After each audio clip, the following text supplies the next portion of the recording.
Hello and welcome to Concert Pipeline. I'm Steve Jones. Today on the program we have Sid Simons. He's returning to the program actually because he was on the program 2 years ago, almost exactly 2 years ago to the day, actually. And so it was great to catch up with him again. I interviewed him at Brick and Mortar in San Francisco. And 2 years ago, I interviewed him through Zoom, and we had a really great conversation. He was probably promoting his album at the time, which is Beneath the Brightest Smiles. His first album is, his solo artist. We talk about his other bands that he's had in this interview that's coming up. But recently, he put out the Last American Valentine, an EP that I really enjoyed, and so I listened to that, and then I went back and listened to Beneath the Brightest Smiles again, and I had this whole new appreciation for it. And then I listened to the Last American Valentine, and then Beneath the Brightest Smiles, and I found myself just like listening to these albums a lot over the past couple of weeks, gearing up, and I'm like, and I don't know if it was the EP coming out or seeing that Sid Simons is going to be playing his first shows on the West Coast and coming to San Francisco and playing a show. But I'm like, okay, I wanted to chat with Sid again. I wanted to catch up and dive deeper into his music, see his show live, most of all, and it was such a blast. Sid was so cool the whole time. We did the interview, we hung out, and it was just such a great performance that he put on as well. He was just a really cool dude, and I really enjoyed chatting with him. And I think we should have him on every 2 years. I think that's a good cadence to bring him back on the program, and he should definitely keep coming out to the Bay Area. So hopefully, getting him out to the Bay again, and he saw that it was a good spot to go. Talked to him for a little bit also after the interview about San Francisco versus Sacramento shows, and how San Francisco isn't what it used to be, at least in my estimation. It's also easier to get out to Sacramento. So yeah, I mean, it was a really good time, and I'm looking forward to bringing him in on the program here. Before we do, I do want to hype Bottle Rock. Bottle Rock Napa Valley Festival is coming up at the end of May, May 23rd, 24th, and 25th. So just a couple of weeks away, and that is the annual festival that they have, where these amazing, huge bands come to Napa, and it always blows my mind that we get artists of this caliber in the Napa Valley, because when I grew up, there was no music scene for at all in Napa, and now it's thriving. It is huge, and these great bands are coming. So Friday, May 23rd, you have Green Day, you have Sublime, you have Public Enemy. The story so far, so many artists playing to open up the show. Saturday, Justin Timberlake, Benson Boone, who played Coachella and does these crazy backflips, flips off the stage, and then brought out fucking Brian May from Queen to play on. And there's a sneeze. We brought out Brian May from Queen to play on Bohemian Rhapsody, and then when all the new younger generation was like, "Who's that old man on the stage? Get him off!" sort of thing. The next weekend when he played Bohemian Rhapsody and Brian May wasn't there, he had a stand up of Brian May on the stage just to troll those kids, which is fucking awesome. So maybe I'll check out Benson Moon. I don't know. Ice Cube's going to be there. Revolution. Ford on Blondes is reuniting at Bottle Rock. Linda Perry and the man. Lawrence, a big fan of Lawrence. Had him on the program. Interviewed him at Bottle Rock a couple of years ago, and then became a big fan of them. They are so cool. And Gracie Lawrence recently had a run on Broadway that she did, which is really awesome. There are so many other artists. Kate Hudson from Almost Famous is going to be playing music at the festival, and I want to catch her set because she's fucking Kate Hudson. I don't know how great her music is, but I want to catch her set.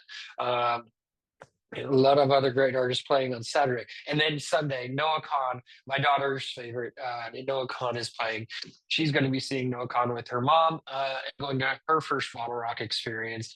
And I'm telling her other bands that she's got to check out. But Sunday, Noah Khan is competing with Cage the Elephant, which I think for me is a little more in my alley. So, and I took my daughter to see Noah Khan last year, so I've seen them. I want to see Cage. That's going to be a lot of fun. Alan Stone is playing. Want to catch him as well. Mixmaster Mike's going to be there. The National Parks. A bunch of artists.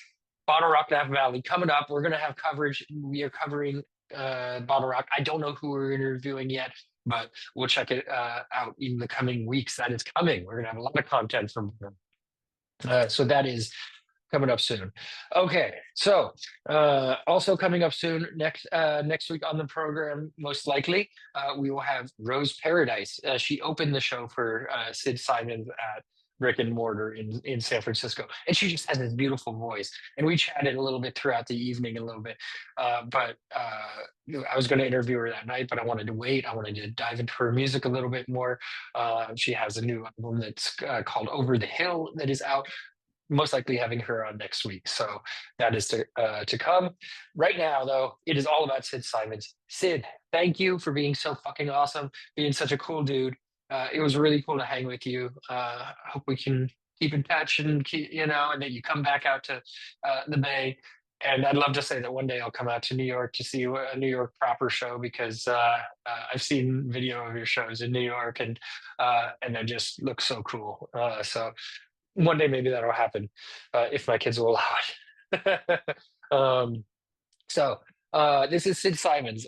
We're gonna, before we get into the interview, I'm gonna start it with one of his songs from his set at Brick and Mortar. This is a single off of the Last American Valentine. This is The Lie. We'll play another song at the end of the program as well. So here is Sid Simons.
Sid, how you doing? Yeah, dude, great, man. I'm great. Yeah. It's been a great tour. Yeah. so far. Yeah. You're working your way up the West Coast, and Mhm. yeah, how have the shows been? Been great. Yeah, I mean, we. You're good. You're good. You're good. Yeah, I mean, every show has been. It's been kind of a pretty relaxing kind of tour so far. You know what I mean? We've had a couple days off, whereas like we don't usually get some days off. So we've been staying at my creative director's house in Malibu, and we've been hanging and writing music, and it's been beautiful. It's like jumping in the ocean. Then we come back, we write some songs. You know, it's like, and then we play a show at night. So it's like, it's been beautiful. Yeah. That's what you want, right? So Yeah. And you were in Santa Cruz last night? We were in no. We decided to stay another day in Malibu. What? Yeah. That's rough. That's really rough. Yeah. Horrible time. Horrible time. Yeah. Yeah. Well, so you were telling me it's been 10 years since you've been in San Francisco? Yeah. It's been like. Sorry. It's been. I think so. I went on a road trip when I was like, basically I dropped out of high school. Yeah. And I high school. Exactly. Yeah. And I just decided to jump in my van and drive around America, and I ended up in San Francisco. And like I just had my skateboard and my van and my shirt and shoes, and I, and I just skated, and I'm literally skated at the skate park across the road from us right now. So yeah, it's a beautiful place.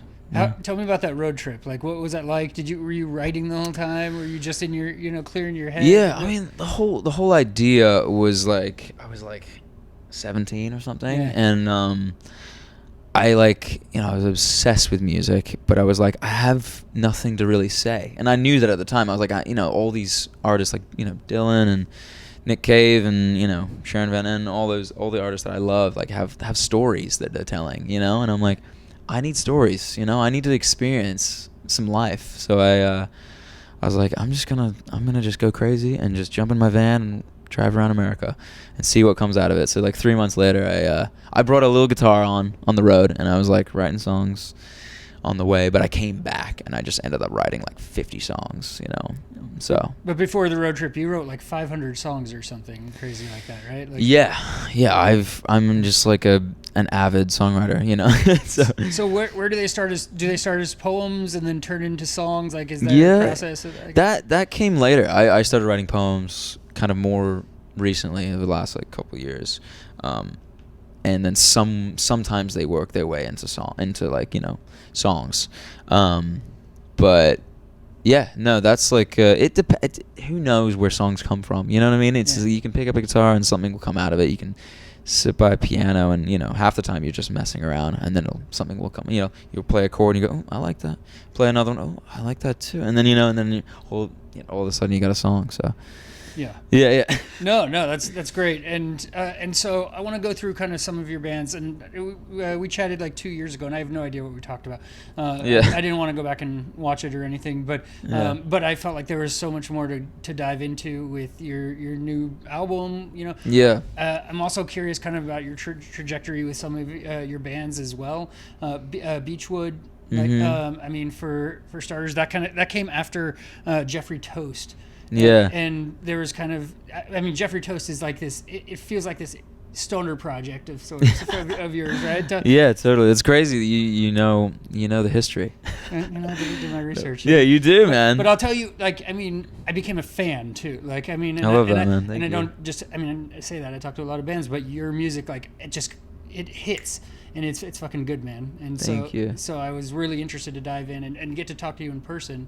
Yeah, absolutely, man. It's good to meet you. Yeah. Steve Jones, dude. You know it. And you remember the Steve Jones thing we talked about? Yeah, I remember that. Yeah. So wait, was I in Beachwood at the time when we were talking, or no? No, it was whatever 2 years ago May was. So, I mean, I think it was still your solo.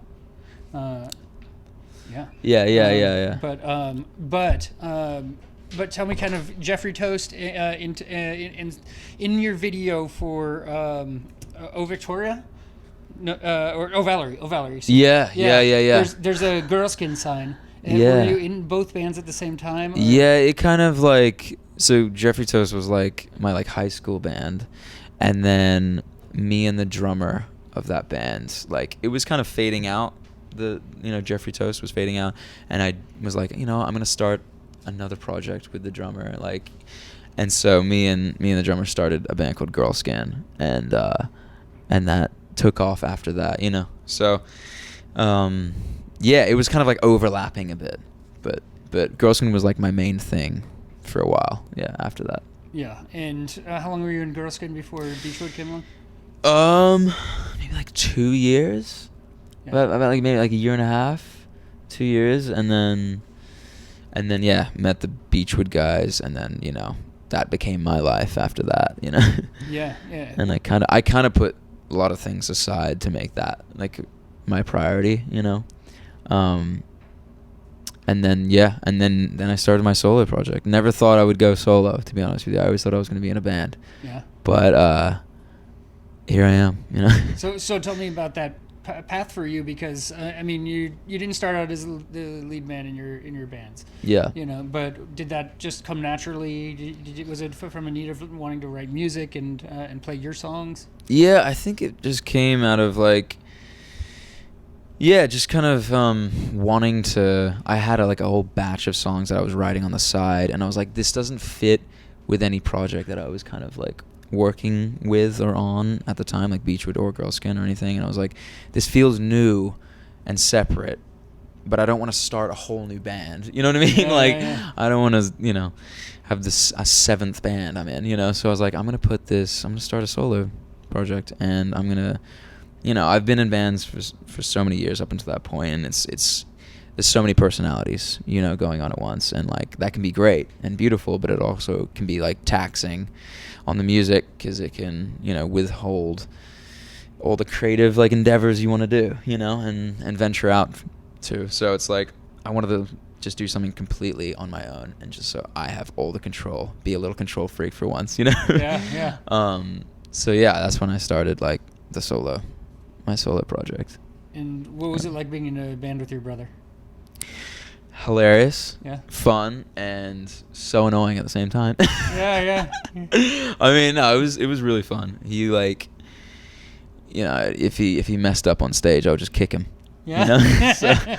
Because only you can hurt him. You're protected. Exactly. Him, so, yeah. Exactly. You know. Yeah. So yeah, I mean, it was really fun, but also, he didn't know how to play an instrument. Yeah. Before we played together. So, and I was like, you know what, you're going to play bass. And he's like, I don't know how to play bass. I'm like, you're going to play bass. Yeah. You're going to learn it, and you're going to do it. He never really learned it. He didn't have the passion for it that you exactly. did. Yeah, he didn't. So, I mean. Was his passion towards acting all yeah, along? Or? Yeah, he's been acting ever since he was like a little kid.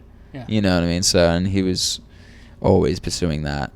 And then kind of music was like secondary to him, you know? So, yeah, I mean, he's doing great. I fucking love him. How proud of you were. I watched Iron Claw. You saw Sunday. it? Yeah. Oh, today? No, Sunday. Oh, Sunday. Yeah. For the first time? Yeah. And after I saw you mentioned it, just that you know, you're bawling during his movie, and I'm like, okay, I gotta see this, you know. Yeah. I mean, I watched it with my two brothers, like, next to me, and I was just like. That was heavy. That was everyone looking over it. They're all crying. I'm looking to my left. We're all crying. So I'm you're like, not alone. Dude, no, that was a heavy one. Yeah, that was a really heavy one. Crazy. Yeah, I mean, it literally. It's because it's like, it would be maybe a little less emotional for me if his like whole being wasn't that persona. Like he is that character in real life. You know what I mean? That is literally him. He was just embodying himself in the movie. So the acting wasn't too much of a stretch. No, it like felt like I don't want to give it away. Yeah. He was that. Yeah. Yeah, exactly. So made it just a little bit more emotional, I think. But yeah. Did you know what was gonna? We don't have to spoil it, but did you know what was gonna happen before? You know. I didn't know too much about the whole Von Erich family. Yeah. I didn't know much, but he gave me the brief, and yeah, he told me what was happening. But yeah, it's funny. He was like, whatever. I'm not. I mean, he was just like, I went too far in moments, and I was just like, dude, nah, you're fine. I don't know. What an experience, though. I mean, and to be with that cast, and I mean, insane, such a insane, touching story. You know, seriously. So, yeah, that's really cool. Really cool. Yeah. So, This American Valentine. Yeah. New album, and so tell me. I know you had to record it in under 2 weeks. You had a lot of pressure on you to kind of bust this out. And so, what did that do for your creativity? Did you? I think it helped, to be honest with you, because every other project I've had, it was maybe the one Beachwood album that we did in like 3 days or something. But like up until then, I've always had like endless time to record, and that can hinder the creative process, I think. You know, because you just have, I mean, even just like I wanted to record it really quickly. You know what I mean? I wanted to have a date in mind where we're like, hey, this is the end date. We need to work fast, you know? And so I think that really, really helped. And it was like a hustle, and I loved it, you know? I didn't want to add too much, you know? I didn't want to overproduce. I wanted to strip everything away as much as possible. So I want to in the future, like, you know, set times like that, you know, like end dates, you know, be like, okay, we are only allowed to be in the studio this amount of times, you know. I mean, I have like this. It's important to have rules, you know, like I even want to like go into the studio, and I've thought about this before. This is a future idea, but we rehearse all the songs.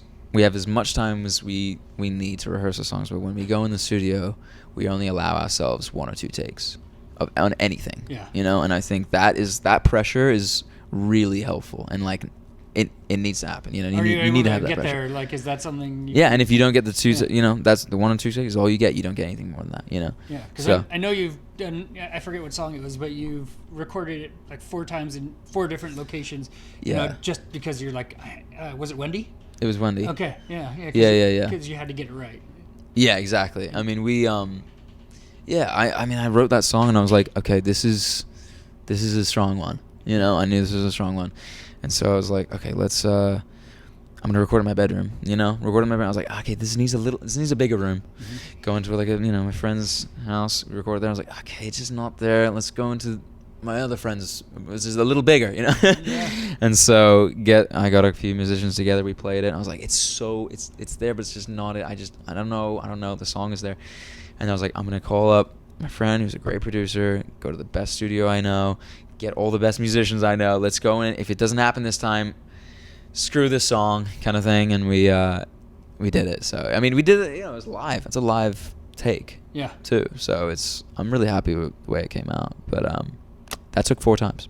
So what changed for you between the first and the fourth? Like, was it just different surroundings? You heard different things in the background that were not connecting? Or? I think it was like the dynamics, you know, like we were just trying to play it. It was like this just straightforward thing the entire time where it needed dips and curves, you know. That song needed to come down, bring it up, and I think we really thought about that in the last take, and we were like, you know, let's bring it down here, let's bring it up here, you know. So I think we nailed it. So yeah, I think many would agree. So it's a hit, huh? Thanks, man. So about your songwriting also, like I've seen different kind of trends. So you'll write about friends, but you want to kind of also hold that stuff close a little bit too, right? Like you don't want to divulge too much about the songs that you write. Yeah, I mean, I try to keep it ambiguous, but it's, you know, things come out that I mean, you know, the album that I really, Beneath the Brightest Smiles, that's a very like vulnerable album about like a lot of my family, friends, like everyone knows those songs. Like if I've written a song about them, they know, you know. So I'm not afraid to like put a song out that is, I guess, vulnerable or about someone that I know. Yeah. Sure.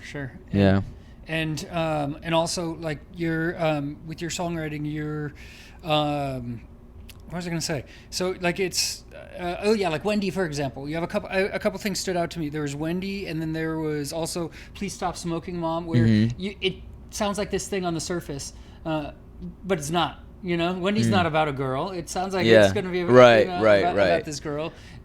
Please Don't Smoking's mom is not about smoking at all. Like yeah.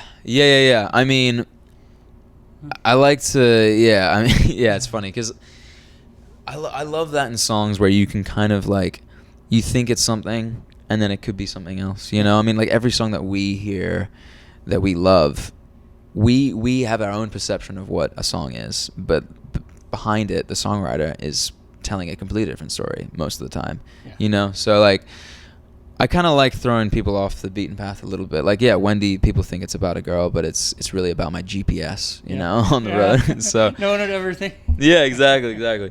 And Please Stop Smoking, Mom, is not about my mom. So it's yeah. I mean, yeah, no, totally. I mean, that's what's cool about songwriting. You know, you can tell your own story however you want to tell it, and people will perceive it the way they want to perceive it. So yeah. You've lived in different corners of the planet and places I've never even left the country as an adult, but you lived in China and you played in bunkers, like underground places there. Yeah, my first shows ever were like in underground bomb shelters in Shanghai, China. So how's that work out? Yeah, I mean that was a crazy time, man. I mean, I was just me, my band that I just put together that no one in the band knew how to play anything, basically, including me, and we'd play with a bunch of metal bands. So it was fun. Yeah. It was fun and crazy, but yeah. And how would you describe the culture in China? Like, was it easy for you to adapt? Like, did you have to learn the language a little bit? Yeah, I mean, I picked up a bit of Mandarin. Definitely lost a lot of it, but yeah, I mean, I was like 16 when I was there, and I was just loving life. I was a skateboarder, so I would skate around the city, and I loved it. I loved Shanghai. It was such an amazing city. It was like, it evolves so quickly. You know what I mean? It's filled with like expats and international people. So, everyone from all around the world lived there. Yeah. It was an amazing time, honestly. That's cool. Yeah. How long were you in Australia? 10 years. Okay. Yeah. Did you have a thick Australian accent? Oh, yeah. Does it come out when you're around? Comes out when I get a little drunk. Yeah? Get a couple in you tonight? Maybe? Exactly, yeah. You might hear it tonight, Steve. You never know. I'd be down for that, so. Oh, man. Have you been back there since, or? Yeah, I was back in December. I was there for Christmas. My grandma's just turned 95. So I was like, I need to go see her. Yeah, that's great. We need to hang out. Yep. How's she So doing? She's doing great. She's actually she's hilarious, so smart, so witty. Like, she's still got it. She plays piano every day, and yeah, she's amazing. Honestly, there's no way I'm living till 95. Like, I see her and I was like, there's no way. Like, she is. I don't know. It's amazing. It's incredible. It's right? incredible. Also, just the lifestyle in Australia. It's just so natural and beautiful. I was eating amazing food, I was getting the sun. It's just a beautiful lifestyle to live. It's on my list of places I'd want to go, You should go. I know. I got 2 kids in there. Like, I prioritize, like, I take them on a cruise every summer now. Well, it's for the past, this is going to be the 2nd year, but yeah. And that's, I make sure they're locked on a boat and I get to spend time with them because they're growing too fast, Yeah, seriously. And so I'm prioritizing that, but then I'll get some time to myself. But it's like one of those places, and I think what it is for me is because, I mean, you drove up the coast, you saw the hills are yellow and dead, and we don't get rain here, and I envy green hills, I think. Yeah. is what I want. So. Oh, it's lush. It's lush in Australia. I mean, it's lush. Like, we were in Malibu, and it was just so beautiful. Like, those hills are. I know it's crazy to think about. Like, 3 months ago, that was all on fire, and it's grown back. A lot of it has, but so sad, dude. Seriously, I mean, incredible. Yeah. Oh my god. Did you see the devastation in LA? Yeah, we drove past a lot of it, and it was just like, we were all driving, and we were like, and then we all stopped talking, and it was just like emotional, man. Yeah. It was, wow, yeah, heavy, super heavy, man. It's crazy. I was down there like a week and a half ago, and I didn't see like anything. It really? Yeah, I guess I dodged it, but I took my son to AC/DC at the Rose Bowl, and really? We were closest to the stage. Yeah? Yeah. How was it? It was amazing. Oh my god, I'm so jealous. I mean, Brian Johnson's voice. Yeah. He can't hear anymore, so there's that detail. Right. But they were upstage rocking it out, and Angus Young's there, Dude, that's amazing. I've always wanted to see them. I figured it was the only chance, and True. When I was much younger, 20 or something, like I had tickets when they were here, and I sold them because probably shouldn't have afforded it, sort of thing. It was an impulse buy, and I'm like, I shouldn't do this, Yeah. Oh man, I'm jealous of you, man. Yeah, it was a blast. Yeah. But somehow I was bracing myself for all of all the madness down there. How sad it was, and I don't know. Luckily, I didn't see anything, but it's gonna take some time. Yeah, yeah. I mean, a lot of LA was, protected, but like a lot of it just got. Yeah, it's crazy, crazy, man. Yeah. Crazy. Okay, so you have an upcoming film, Ultrasound. Well, damn, you did your research. That's my friend. You're Sid Simons. We have to know. Yeah, that's my friend's. Yeah, it's my friend's like movie that he directed, and it's really sick. I mean, I just have a tiny role in it. Yeah. But it was during the time of me recording my EP, and so I had like a couple hours, and I popped out, and we filmed the scene, and then went back to the studio, and it was like he called me up, and he was like, "We need you in another scene." I was like, I can't, dude. I'm like, I'm like in the middle of a take right now, And I was just like, yeah. So it's gonna be great. I've seen a little bit of it, and it looks amazing. Yeah. But it's funny because Julian, who directed it, he's one of my boys. We have these weird like we come from like the same place in a way, like he'll think of something and I'm like, I've thought of that before, that's weird.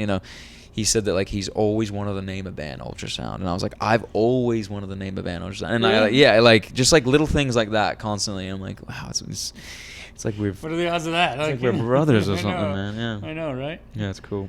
Yeah. What? Bouncing back to Girlskin for a second, because you put out your album Shade is on the Other Side. Yeah. It came out in April 2020. Yeah. Not necessarily the best time for stuff to be coming out, but I know. How did you operate with that? Yeah, that was kind of brutal because we had a lot of touring that year, like all lined up. We had some festivals and stuff in the summer, and we were ready to go hard, and we were like on the way to like South by Southwest, I think, when COVID hit. Mm-hmm. And then we got stuck in Knoxville, Tennessee, and we stayed in Knoxville for like okay, maybe it will pass, we had no idea. So we were there for like 3 weeks. Wow. Yeah. Just staying with a friend or something? Staying with a friend, and we like recorded every day. We like demoed a bunch of stuff. But it was kind of annoying. Yeah. It was a bit of a bit of a letdown. So yeah, but I mean that maybe eventually kind of fucked things up a little bit for Girlskin, but well, it gave you an opportunity to move to that's true. To your solo music. That's true. Very true. The biggest problem I have with This American Valentine. Yeah. It's too fucking short. I'm like 17 minutes. What am I gonna do? I'm like, wow. I want more, Sid. Yeah. Oh man, there's a lot coming. I've got so many new songs. Yeah. So it's on its way. It's on its way. Yeah. I had like a batch of songs that like were in like a similar feel, and like so I was like, I'm gonna put these songs together. I call it Last American Valentine. It just felt right to have all those songs together, and so I can like kind of move on to something else, Yeah.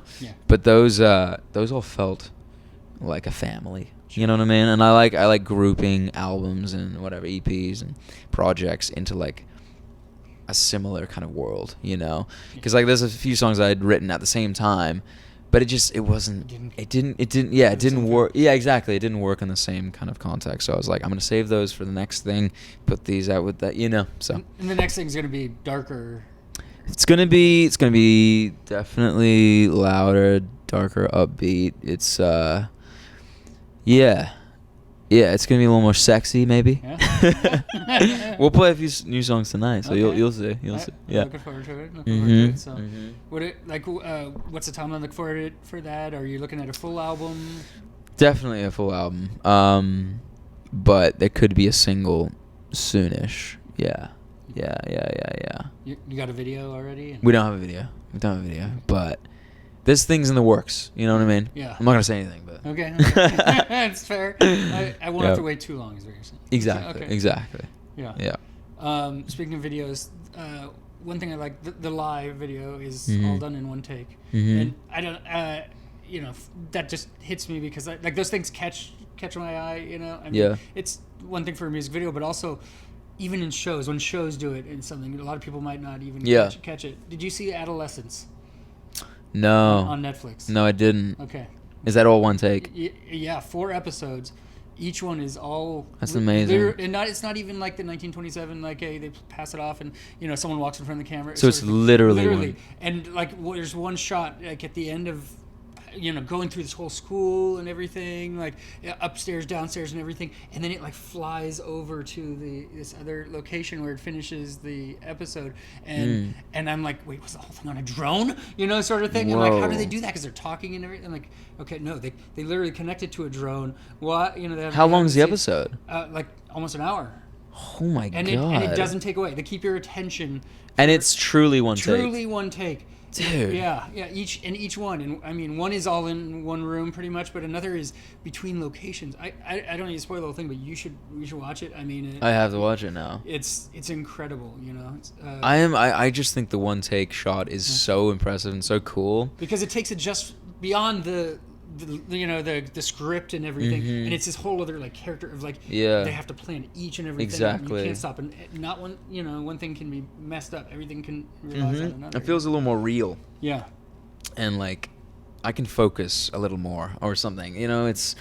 I've wanted to have like, this is like a future idea, but like every music video for every song on the album to be one take shot. And that might be the next album. Who knows? Yeah. Could be. But you have ideas of how you do that, like. I've had some ideas before. Yeah. I've had some ideas, but yeah, whatever. Don't need to spoil anything. Yeah. There might be something coming in the next There might be something. Yeah. So what did you do in San Francisco today when you get in? Like we literally arrived and went straight to the venue.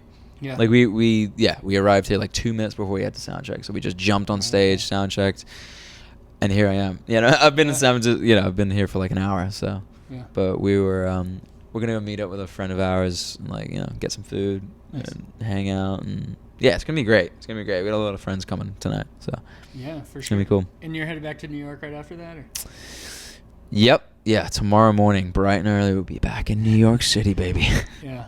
Well, tell me just as we're going in, tell me a little bit about the music culture in New York. I know you. I mean, when we talked a couple years ago, you told me you were like at a show like every night. All your friends are in bands, and and you're always going to shows. But like, what is that like? And pleasure pill, passion pill. What pill? Pleasure pill. Which are the pills? Like, they're one of your friends from New York, right? No. Oh. They're from San Diego. Oh, okay. Yeah. But they come to New York quite a lot, and we hang out with them, and those are kind of our boys now. And yeah, we kind of just set up the show. We kind of set up the tour together. We were just like, dude, let's do something on the West Coast. I've never been, Yeah. So, but yeah, I mean, the amount of like, what was that, 2 years ago when we talked? The bands that are coming up now are just like really good, really, really good. So there's shows. I guess my life hasn't changed that much in the last 2 years because I'm going to shows all the time still, and I think it's leveled up even since the last 2 years ago we talked, whatever.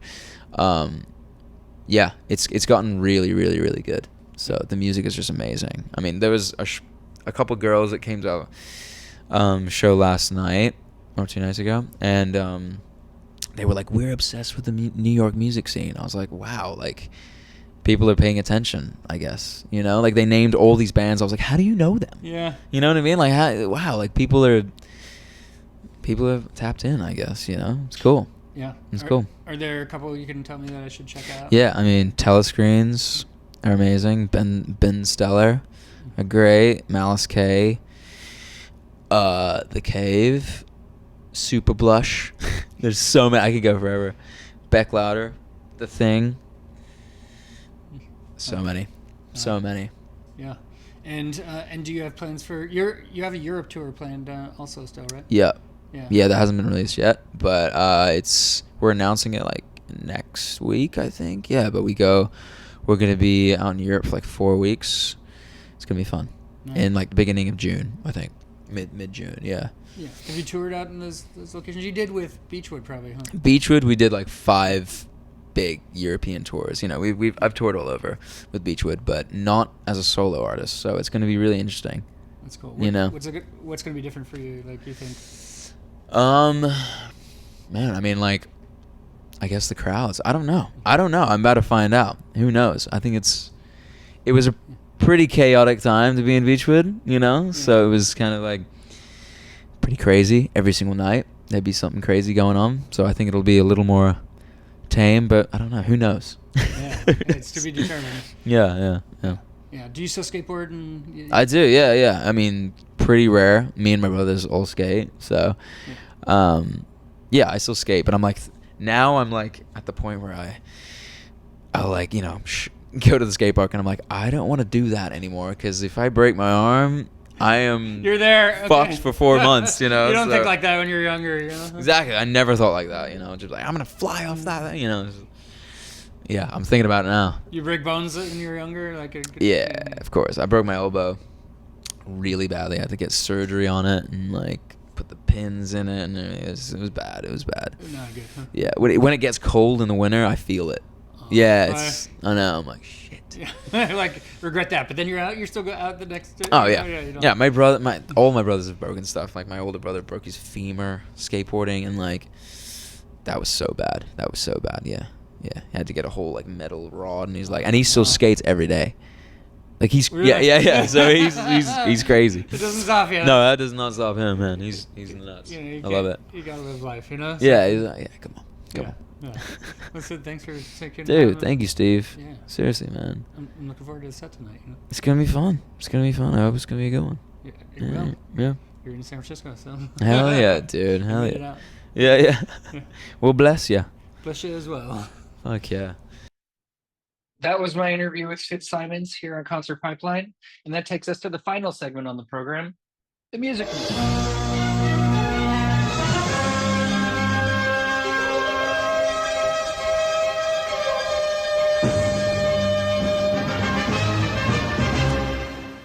I have a couple of stories to wind out the program today.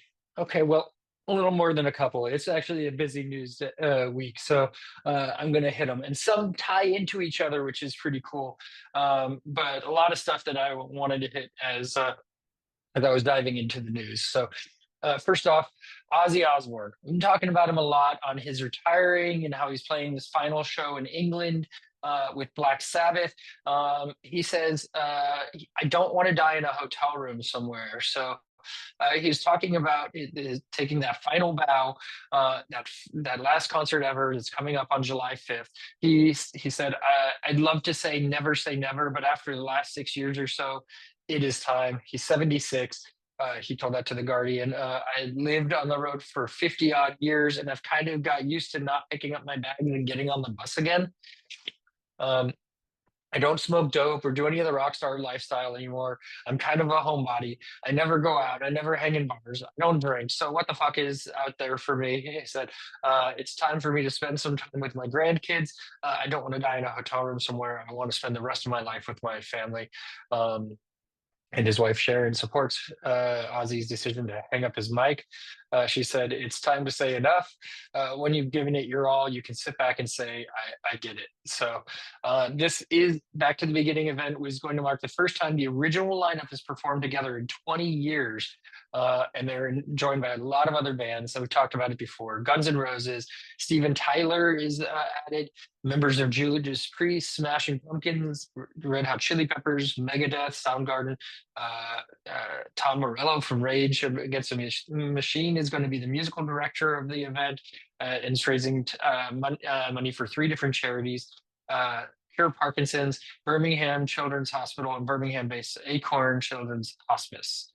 So that is happening. And like I said, Steven Tyler and surviving Soundgarden members are joining the lineup. That's the latest and greatest. They were not announced as part of the initial list, and Steven Tyler's gone through his own medical stuff in terms of his voice and being able to sing, and they canceled their tour last year and just were like, okay, we're done. We can't do this anymore. But if Ozzy can do it, I think Steven Tyler can. So that's pretty cool. The surviving Soundgarden members joining, that's also pretty cool as well. So I don't know why I do this to myself, but Kanye West, talk about him for a minute. His Donda 2 was removed for streaming just hours after release. He doesn't last long on any platform he's on, I think, at this point. He's such a drain. The album was made public under the moniker Donda on April 30th, but the controversial rapper was swiftly hit with legal threats. And so this was his 11th album and a direct follow-up to 2021's Donda. It was previously available via his STEM player platform, unique to the $200 device made by his Yeezy Tech Enterprise. So he's putting it out to only people that has his device originally. And then there was a live stream appearance in which he said he was hoping to bring the record to more widely used platforms. You mean like anything that's not just yours that no one has? Okay. And then so he put it out under Donda. Spotify, Tidal, and YouTube Music all took it down after the Carnival rapper was threatened with legal action. Um, and so things not going too well for Kanye. He's trying to just be all the Kanye self he is, but he's just not great. So that's what's going on with Kanye. All right, so let's talk about Green Day for a second. Billy Joe Armstrong says that an American Idiot movie is eventually going to happen. Rumors have been swirling about the project for more than 15 years. And movie adaptation of the politically charged Grammy-winning 2004 album has been speculated about since the record's release, with reports back in 2011 suggesting that Tom Hanks was interested in producing it, and then confirmed in 2013 with Roland Jones saying he was finishing up the script. 2016, Armstrong told NME that the movie had been given the green light by HBO, and he would be reprising his role as Saint Jimmy from the Broadway and West End musical of the same name. However, in 2020, he told him that it was pretty much been scrapped, and now he's saying it might still happen. But I think they were just recording another movie that they were shooting some stuff for in LA and taking extras to spend like 12 hours all day with them while they played this fake concert over and over and over again. But he says, I'm pretty sure something's going to happen. The musical did so well, and they've done it in Australia, Italy, Germany, England. It's traveled so well. Eventually, it's going to happen, I think. So we'll see about that. But in other Green Day news, Green Day got a star on the Hollywood Walk of Fame this week, and Matt Pinfield he officiated the ceremony of sorts. Matt Pinfield of 120 Minutes on MTV. We had him on the program a handful of years ago, and he was so great. He was so cool. I like milked that interview because it's just like, this guy has so many stories. I love it, and he's been around and he's been a part of everything, and just like what I wish I could have been one day.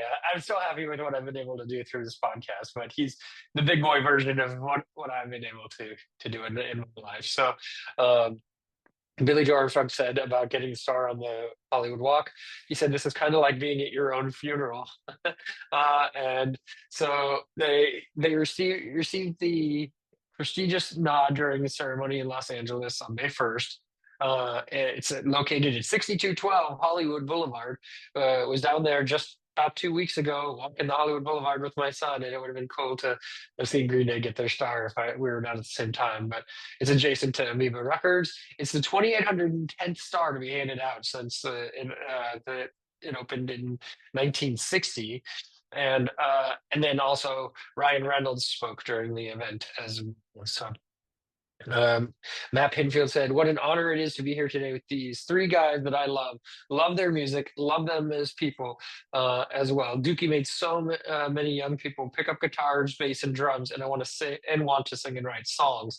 This is what punk rock and roll music is all about. That beauty, that love, a passing on of that gift. And that's the thing that's so special about Green Day and why it's such an honor to be here today.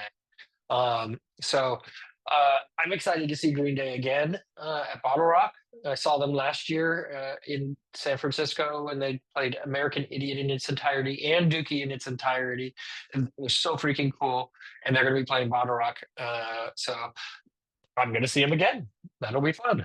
All right, a couple more stories to wind us out here. I got a couple more. All right. Dijo, I don't know how to pronounce it. DJO it's the band by Joe Carey of Stranger Things, and he was joined by his Stranger Things co-star Finn Wolfhard on stage in Toronto. the Joe Carey plays Steve Harrington in the show, and he's currently supporting his third album, The Crux, with his band. I think they're pretty popular. Um, and then Finn Wolfhard came out, who plays Mike Wheeler in the show. You're going to be seeing Finn Wolfhard in concert with my son next month, which is pretty exciting as well. My son's excited about it, so that will be a lot of fun. All right, two more stories to wind us out here. Chaperone recalled auditions for The Voice and America's Got Talent. She said it was the scariest thing ever. The producer, whoever the fuck was watching, didn't even look up from his phone, she said. I didn't know she was on their shows. But she was 15 when she tried out for The Voice and sang Stay. It was a Bruno Mars song, When I Was Your Man, that was really big. And I thought it was so unique, and switching it around and singing When You Were My Man and making it about gender. But every girl was like, I'm switching it around. So she said her performance was ignored at the audition. And then she talked about America's Got Talent when she was 13. She flew to Austin, Texas, and waited in line with thousands of people at 4 a.m. She sang True Colors by Cyndi Lauper and didn't make it there either. So I think she won eventually, right? She ended up doing okay. Okay. And then one last story for today. Car crash into Billy Corgan's Chicago tea shop for the second time in 6 months. Back in October, one person was injured when a car crashed into the Highland Park shop. And now this is the second time that this has happened. Yesterday, this is April 30th, the same news station reported only 6 months later, it happened again in what was described in the publication as, stop that, an honest accident. By Chloe. No injuries were reported, and the damage to the facade of the building appears to be minor. I just think it's interesting that it happened twice. So sorry, Billy. Maybe not the best location. It's not working out for you. So, all right. That is our show for today. Thank you for tuning in. Thank you, Sid Simons, again, for taking the time to do the interview. I don't do a ton of them in person. Most of them are through Zoom now. It just works out so much better. But this is one I really wanted to do in person, and I'm so glad that I did. Had a great time. Again, next week, hopefully Rose Paradise will be on the program. We have a lot of great stuff coming up in the works also, as we get closer to Bottle Rock and all the fun stuff of the summer. So for all of us here at Concert Pipeline, I'm Steve Jones. We're going to close out with one more song from Sid Simons' set. This is a song called Wendy. We'll catch you next time.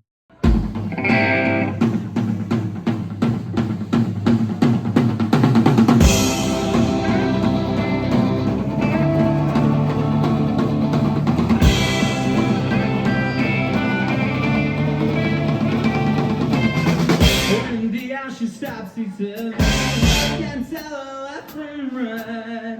Wendy's all unsteady, in a model day and night.